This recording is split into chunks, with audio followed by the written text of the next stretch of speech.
বাংলাদেশের সম্পর্কটা, এটা আপনার মতামত? শুধু বাংলাদেশের ইন্ডিয়া কেন, বাংলাদেশ একটা দেশ, পৃথিবীতে প্রায় 250 স্বাধীন রাষ্ট্র আছে, প্রায় আরও বেশি হতে পারে। এই 250 রাষ্ট্রের সাথে যেমন সম্পর্ক থাকবে বাংলাদেশ রাষ্ট্র হিসেবে, ইন্ডিয়ার সাথেও ওরকম সম্পর্ক থাকা উচিত। যেহেতু প্রতিবেশী দেশ, তাদের সাথে আমাদের আলাদা একটা সুন্দর সুসম্পর্ক থাকবে। কিন্তু তার মানে এই নয় যে সে পিসাব সাজবে, আমি মুড়ি সাজাম, আমি পিসাব সাজাম, সে মুড়ি সাজবে। তার সাথে আমার সম্পর্ক হবে ন্যায্যতার ভিত্তিতে। কিন্তু ইন্ডিয়ার সাম্প্রতিক গত 15 বছরের কিছু কাজ যখন আমরা দেখছি, যেটা হচ্ছে ইন্ডিয়া বাংলাদেশ নামক রাষ্ট্রের সাথে সুসম্পর্ক চাইতে বাংলাদেশের কোনো একটা রাজনৈতিক দলের সাথে তাদের সুসম্পর্কটা রাখে। এটা হতে পারে না।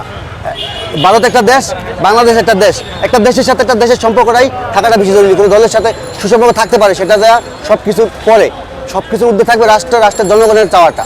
এটা হবে ইন্ডিয়ার সাথে আমাদের মূল সম্পর্ক হওয়া উচিত। আচ্ছা, 2001-এ তো আপনার ইলেকশন হয়েছিল, মালামত হয়েছিল। 2007 থেকে বড় ইলেকশন তো হয়েছে, 3 মাসে ভোট হয়েছে, চোরাভাবে হয়েছে। আপনার এখন বর্তমানে যে তত্ত্ব সরকার আছে, এ নিয়ে আপনার বক্তব্য কি? ভোটে ইলেকশন দেওয়ার তত্ত্ব মানে ইয়েটা কি? আচ্ছা, অনুভবটা কি? বিষয়টা হচ্ছে, তার আগে একটা অ্যান্সার দিয়ে নেই যে এই গত 15 বছর যে স্বৈরাচার আমরা বলি, এখন আমি যদি বলি যে তুমি অধম বলি আমি উত্তম হইব না কেন? স্বৈরাচার তো এই কারণে উত্তম হয়েছে, কারণ আমি অধম ছিলাম। এখন আমরা মূলত জানি এই বাংলাদেশের গত 53 বছর বাংলাদেশের বয়স, এই 53 বছর যে কোনো একটা সিস্টেমের সমস্যা আছে।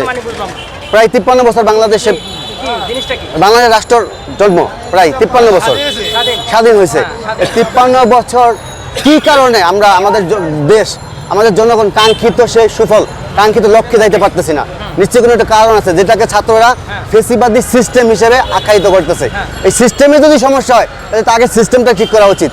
বলা হইতেছে যে এই সিস্টেমে যদি আপনি আওয়ামী লীগ পরে আওয়ামী লীগ ফেসিবাদ হয়ে যাবে, এই সিস্টেমে যদি বিএনপি পরে বিএনপিও ফেসিবাদ হয়ে যাবে, এই সিস্টেমে যদি জামাত পরে, চরমনাই পরে, আট্টসি পরে, যে পড়ুক সেই ফেসিবাদ হয়ে যাবে। তাহলে তো সিস্টেমটার ভিতরেই কারেকশন করা উচিত বলে মনে করি আমি। এখন এরকম একটা অভ্যুত্থানের পরে বাংলাদেশের জন্য বড় ধরনের একটা সম্ভাবনা কাজ করতেছে। এই সম্ভাবনাটা কাজে লাগানোর জন্য আমি মনে করি আমরা ব্যক্তি স্বার্থ, দলীয় স্বার্থ, বিভিন্ন গোষ্ঠী স্বার্থের ঊর্ধ্বে গিয়ে শুধু বাংলাদেশের মানচিত্রটাকে, বাংলাদেশটাকে বিশ্বের ভিতরে সমুন্নত রেখে আমাদের সকলের ঐক্যবদ্ধভাবে সঠিক করে রাখি, এটা নির্ধারণ করা উচিত। এক্ষেত্রে নির্বাচন বুঝি না, এক্ষেত্রে দল বুঝি না, ব্যক্তি বুঝি না। আমরা যদি সত্যি এই মুখের চাপায় এই মিডিয়ার সামনে এসে মিষ্টি মিষ্টি কথা না বলিয়া মন থেকে দেশটাকে ভালোবাসি, তাহলে সকল ঐক্যবদ্ধভাবে কী করলে দেশটার সত্যিকারই বাংলাদেশটার বিশ্বে মাথা উঁচু করে দিতে পারে, আমাদের সেদিকে সকলে মিলেমিশে একটা সিদ্ধান্তে আসা উচিত। এটা বলি, এটা আমি সকলের প্রতি আমার আহ্বান। না এলে ওই মুখের ফুলঝুরি মিষ্টি কথাই শেষ, জনগণের কোনো কাজেই কিছুই আসবে না।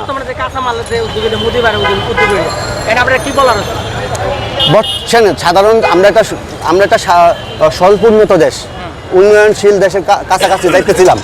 এমন একটা দেশের ভিতরে আমাদের ঘনবসতিপূর্ণ দেশ, আমাদের উৎপাদন, আমাদের যে পরিমাণ জনসংখ্যা, এটা আমাদের ওই পরিমাণে নিজস্ব কোনো আয় নাই। আমাদের মূল শক্তি হলো জনশক্তি। এই জনশক্তিটাকে আমাদের কাজে লাগাইতে হবে। আর দ্রব্যমূল্যের কথা বললেন, দ্রব্যমূল্যটা আসলে তো এমন না যে আগে সরকার থাকতে জমি আসলে বাংলাদেশের 500 বিঘা, এখন 800 বিঘা হয়ে গেছে গা, এরকম তো না। এখন জনগণ যৌথভাবে কাজ করলে অনেক কিছু নিয়ন্ত্রণ করা সম্ভব। সেক্ষেত্রে দ্রব্যমূল্য বিগত দিনের দেশের যে অর্থ রাজভাণ্ডার শূন্য হয়ে গেছে গা, এই জায়গা থেকে তো হঠাৎ করে আইসা এই গভর্নমেন্ট আইসা মানে হুট করে একটা কিছু করে ফেলাবে, এরকম সম্ভব না। তবে হ্যাঁ, তাদের প্রায়োরিটি লিস্টে থাকা উচিত ছিল এই অভ্যুত্থানটা যারা করছে তাদের দিকে সর্বোচ্চ খেয়াল রাখা এবং জনগণের চাওয়া, যেটা নিত্য আমরা 3 বেলা খাবার বুঝি। আমরা তো এত রাজনীতি, এত পলিটিক্স, এত দেশপ্রেমও বুঝি না, এত দেশদ্রোহীও বুঝি না।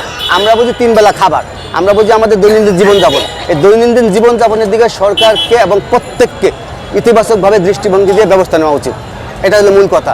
আদারওয়াইজ এই মিষ্টি মিষ্টি কথা চলেই যাবে, দেশের কিছুই হবে না। 5 আগস্টের আগে আলু কেজি খাইছিলাম 40 টাকা, এখন হচ্ছে 80 টাকা। আপনার এটা মতামত? এখন 5 আগস্টে এমন তো হতে পারে 5 আগস্টের আগে আলুর সিজন ছিল না, আবার সিজন চলে আসলে হয়তো বা কমতেও পারে। এখন এরকম না বলে এই সরকার এসে আলু 5 আগস্টের আগে যে সরকার ছিল তারা আলু আনতো যে দেশ থেকে, ওই দেশের আলু বন্ধ করে দিয়েছে। এটা সাময়িক সমস্যা হতে পারে, এগুলো নিয়ে তো আমাদের সকলের কাজ করা উচিত। আমাদের প্রত্যেকটা দল মত নির্বিশেষে সরকারকে গাইডলাইন করা উচিত, সরকারের উচিত। আমি এক কথাতে বললাম, শুধু আলু কেন বললেন? আমি তো বললামই, আমরা দেশদ্রোহী বুঝি না, দেশপ্রেম বুঝি না, আমরা বুঝি 3 বেলা খাবার, আমাদের দৈনন্দিন জীবন। এই যে এটার দিকে সরকারের মেইন ফোকাস দেওয়া উচিত, এরপরে যে অন্য কাজ। আমার নাম মোহাম্মদ আফজাল ব্যাপারী। আপনি কি করেন? আমি একজন ক্ষুদ্র ব্যবসায়ী। হ্যাঁ? আমি একজন ক্ষুদ্র ব্যবসায়ী। ব্যবসা করেন? আমি এই মনে করলেন যখন যেটা হাতের কাছে থাকে ওইটাই করি। দিনে ব্যবসা করেন? হ্যাঁ, গ্রামের বাড়ি কোথায়? শরীয়তপুর, নড়িয়া। ওই জায়গা থাকে না ঢাকা থাকে? আমি ঢাকাতে থাকি। ঢাকাতে। জি। ঢাকাতে কোন জায়গায় ব্যবসা করেন? ঢাকা ব্যবসা করি আপনার নবাবপুরে। নবাবপুরে। জি।